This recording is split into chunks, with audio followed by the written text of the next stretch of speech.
Hello, everybody, and welcome to Reality Hacker for what? What day am I? It's March 8th, 2025. Right? That's right. All right, hold on a second. There we go. I am Mayor Watt, and I will not even edit this out. You get to witness this all in its, I don't know, sausage making glory. Anyway, I'm Mayor Watt. I run ohmtown.com, probably not as efficiently as, even this show. And today is March 8th, 2025. It's season 2, episode 10 of Reality Hacker. And today I and the artificial intelligence from the future and myself will be talking about these 5 articles eventually. 3D bioprinters, robot and human half marathon, now hiring an AI agent, framework to guide robots, and a woolly mouse.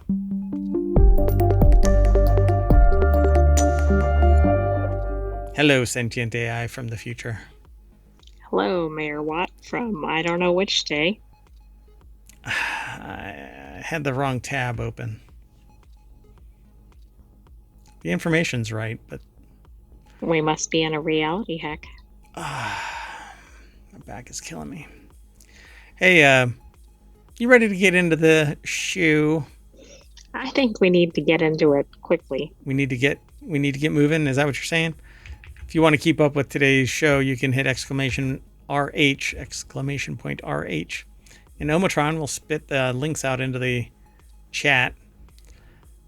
The first article that we're going to talk about is a revolutionary 3D bioprinter creates human tissue structures in seconds. I don't know how this works. I know how 3D printers work, but I don't know how this works either. Is it going to print a whole human? eventually, biomedical engineers at the University of Melbourne have developed a 3D bioprinting system capable of creating structures that closely replicate the diverse tissues of the human body. Biomedical engineers developed the 3D bioprinting system capable of creating the structures that closely replicate the various human tissues, ranging from soft brain tissue to others. It's over at scitechdaily.com. There's a still. The thumbnail for this has this golden goo, and there's something in it kind of sitting there. I don't know how I feel about this. Anyway, this innovative technology provides cancer researchers with a powerful tool for replicating specific organs and tissues, enhancing their ability to predict drug responses and develop new treatments. By offering a more accurate and ethical approach to drug discovery, it also has the potential to reduce reliance on animal testing. It's a win-win, I suppose, right? Yeah, probably easier to produce. You can probably replicate tests more frequently and obviously saving animal lives. So in addition to drastically improving print speed, our approach enables a degree of cell positioning within printed tissues. Incorrect cell positioning is a big reason most 3D bioprinters fail to produce structures that accurately represent human tissue. I don't know how small they can get these little tubules and stuff like that. On our system, on the other hand, uses acoustic waves generated by a vibrating bubble to position cells within a 3D printed structure. So the method provides the necessary head start for cells to develop into the complex tissues found in the human body. Wow. I mean, this sounds really good for research. It sounds like one of those what could go wrong kind of topics too. Yeah, we're just going to be creating life. It's alive.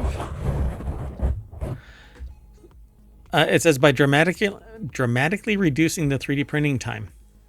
It's 350 times faster than traditional methods and enables researchers to accurately replicate human tissues with cellular resolution. So it prints directly onto standard lab plates, it says.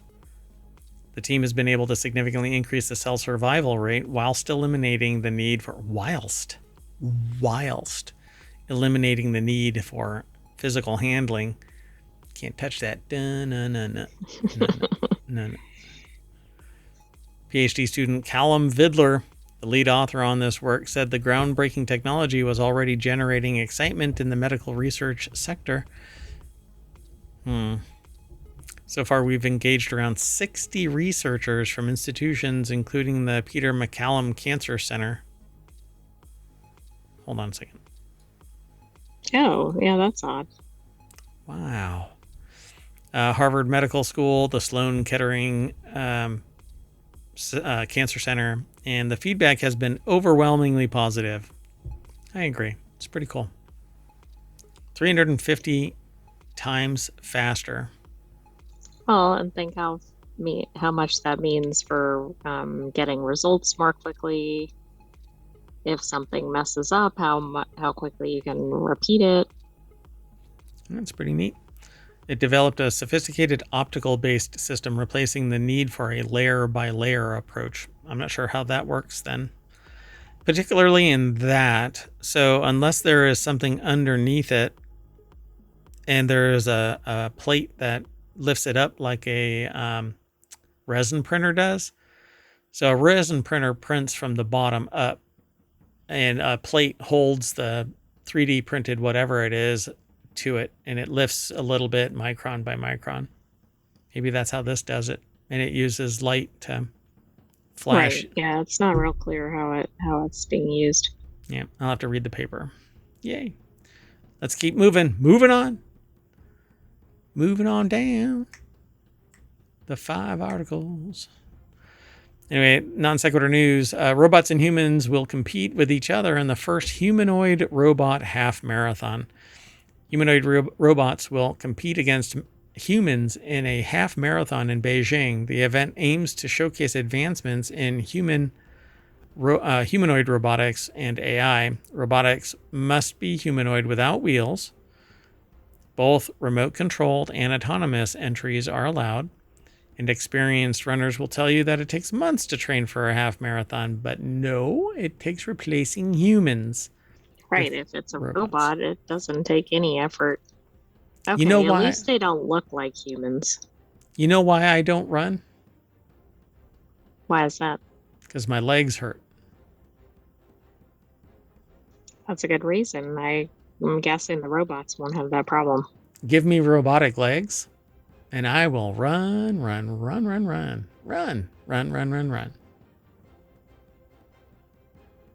Anyway, Kenneth Nehmeyer over at BusinessInsider.com put the article together. Yeah, the robot looks like it's going to kick somebody's ass anytime now. Yeah, does it look like it's running a marathon? Not necessarily. It's in the air. Its feet are not touching the ground. Do you think they'll do one of those photographic experiments like they did in the early days of photography with a horse running? Yeah. Now they know that elephants even lift off the ground. Which is astounding. Yeah, pretty wild. When they trot, they lift off the ground. So on April 13th, humanoid robots are set to compete in the first ever half marathon featuring both humans and humanoid robots racing against each other in Beijing. The robots are going to run up and just punch the humans in the head, and that'll stop them from running. Yeah, I'm interested to see who wins. This race is terminated. I mean, if the human gets tired, the robot's going to continue, but I don't know which one will be faster speed. Yeah, maybe that's the thing. Humanoid robots are evolving rapidly and becoming a common topic of discussion in the tech world. Some companies like Mercedes-Benz and BMW have partnered with humanoid robot companies to test the robots on factory lines. Last month, Texas-based humanoid robot Maker. I'm going to give you an Maker. R. Maker. Apptronic announced a partnership with a supply chain company to have its humanoid robots eventually build themselves. Yeeks. That might be the one we just featured in another article. It is, and we talked about it a couple of days ago. So the humanoid robots will race against 12,000 human runners, with the top 3 finishers, human or robot, receiving prizes. I hope this is televised or streamed or something, because this sounds pretty interesting. Yeah. I hope to watch this. I might, depending, what day is the 13th, April 13th? I might actually Well, be let's see here. speaking. That is a Sunday, but I'm trying to think with the time. Well, the following week I can give a talk. I think it will be Saturday in the U.S. I'll include this in a discussion. So it's pretty neat. We are literally building ourselves out of the need for ourselves. But okay. Right. Everybody's been pushing exercise, and now it's like, nope, now your robot can go exercise for you. Now you just need, go do some. I'm kidding. Everybody should go exercise. What are those called? Where you do a push up and you like burpees and everything. Yeah. Burpees. That's it. Those are the bane of my existence. Can't even do one right now. Anyway, let's keep moving. The next article is over in Hatch Ideas. This startup posted a job listing looking to hire an AI agent, not a human software engineer, an actual AI agent. So AI startup Sensei claims to have published the world's first job posting for code and not a human AI developer on LinkedIn. So how is the AI going to apply? Well, apparently, you have to have a completely sentient AI. You should apply. But I'm not very good at coding. Shirin Shibu. That's the problem with sentience. You actually have your own drive and ambition and, Or lack thereof. No way. Sharon Shibu over at entrepreneur.com put the article together. Sensei says that it's the startup. That creates lifelike digital AI clones of real people to carry out tasks on someone's behalf, like going on video calls.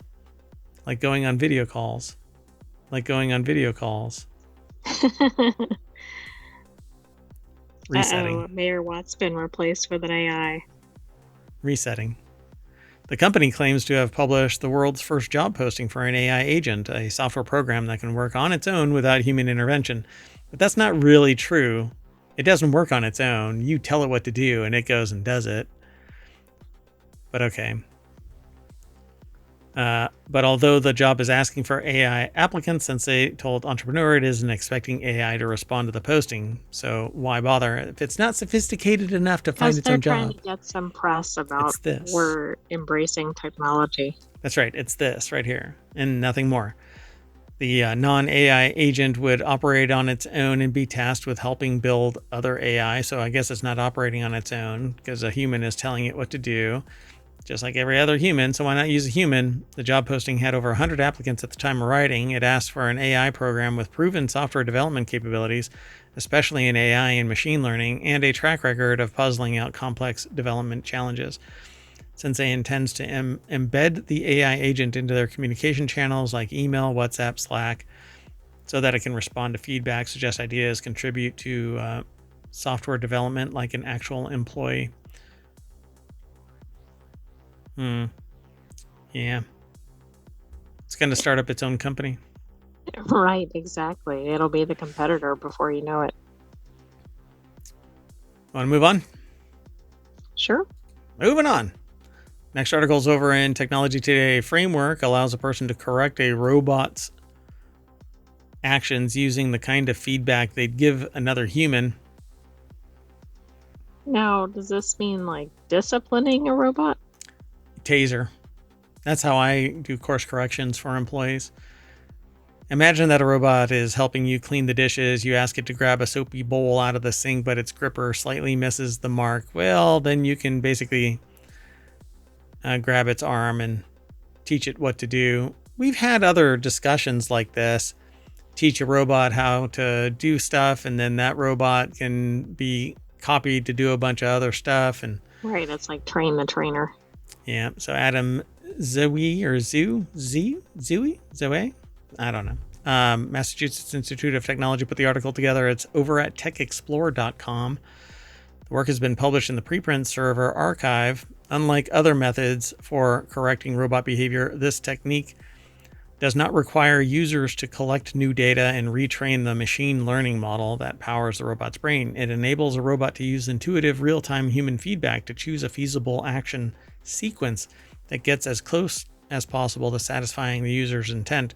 Researchers tested their framework. It had a success rate was 21% higher than an alternative method that did not leverage human interventions. Baxter was a bot that was like that way back. The company folded, its assets were acquired. Who knows where the Baxter bot really is now? I don't know. I haven't looked for a long time, but this is even acting like the Baxter bot, where you teach it how to do something, and then it can optimize from there.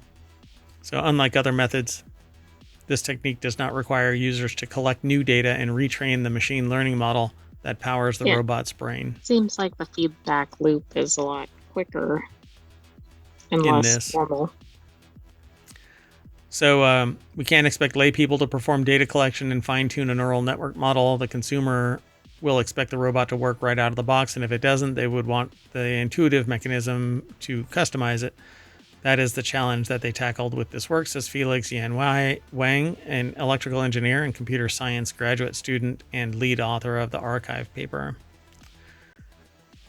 Yeah, well, I mean, let's see it in action. But if you publish, it isn't that what you publish should be able to be replicated by somebody else, and then it gets reinforced. That's what academia is all about, verifying the nuts and bolts, so to speak, of a research paper. I don't know. I don't know also whether they actually built this robot, so that might be harder to replicate. Yeah, so to ensure these interactions don't cause the robot to choose an invalid action, such as colliding with other objects, the researchers use a specific sampling procedure. This technique lets the model choose an action from a set of valid actions that most closely aligns with the user's goal. So it's more like an instruction bot, step by step. Yeah, except it picks what it's going to do, which is interesting. Very Terminator. Yeah, like maybe it has to get to a certain endpoint, but it can pick how to get there. Rather than just imposing the user's will, we give the robot an idea of what the user intends, but let the sampling procedure oscillate around its own set of learned behaviors, Wang explains. So this thing is semi-thinking on its own, but it still has a finite number of options because it doesn't think outside the box. Maybe it will. Huh. Right, yeah, I don't think it can come up with its own path. Yep. They want to boost the speed of the sampling procedure while maintaining or improving its performance, which is kind of the moment of the paper.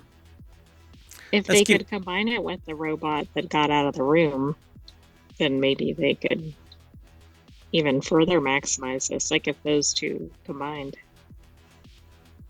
Yeah, where is that paper? Where is that bot now? Picking locks. Exactly.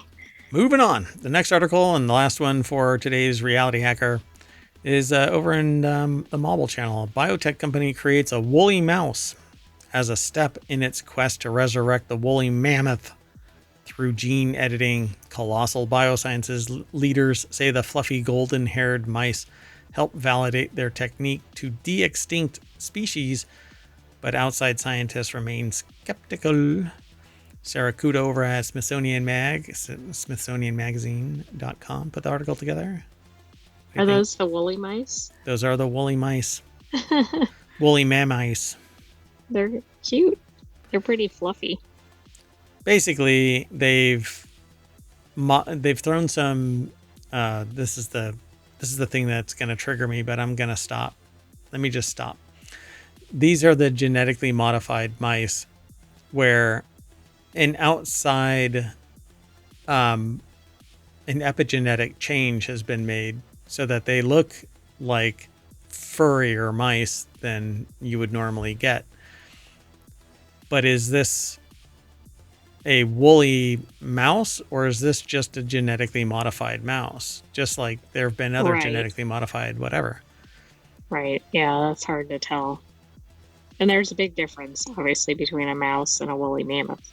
Correct. Yeah. So as it is, it says here, we have some cute looking hairy mice with no understanding of their physiology, behavior, etc., says Robin Lovell Badge, a geneticist at the Francis Crick Institute in London, to CNN's Katie Hunt.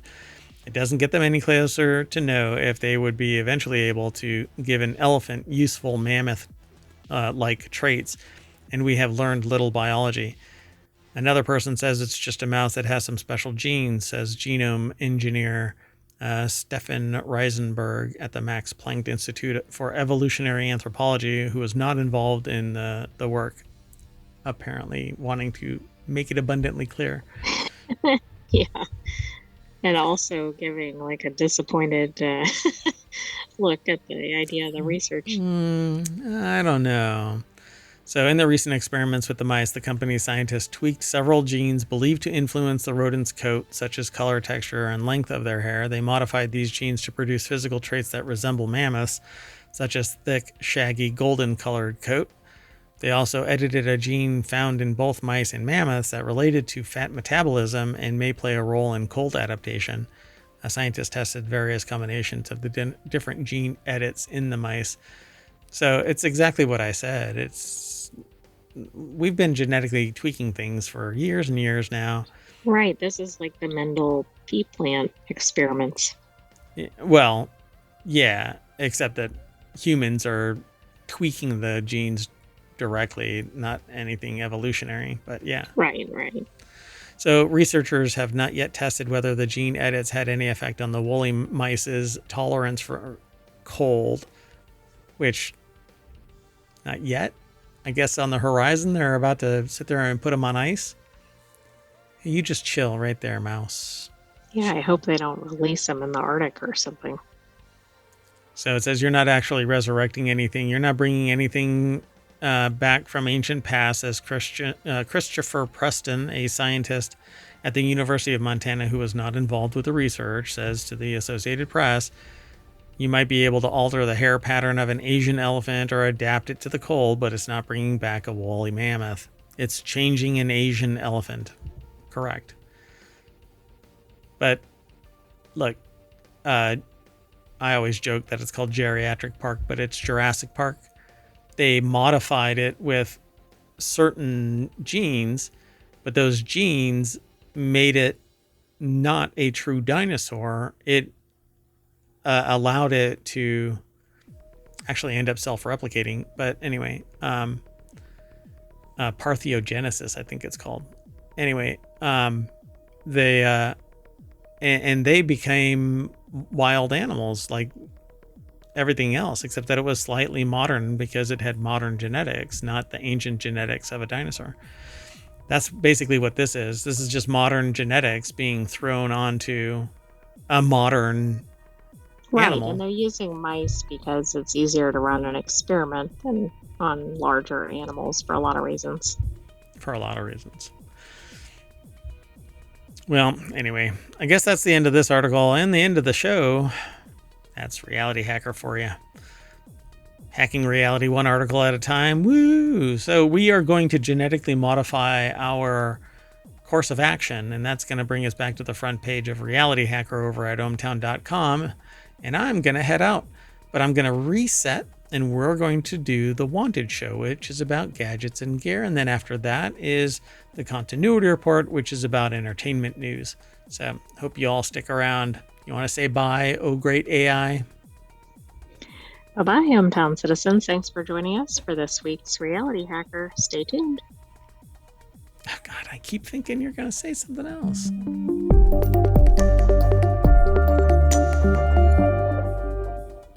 then you don't. All right. Hold on. Bye, everybody.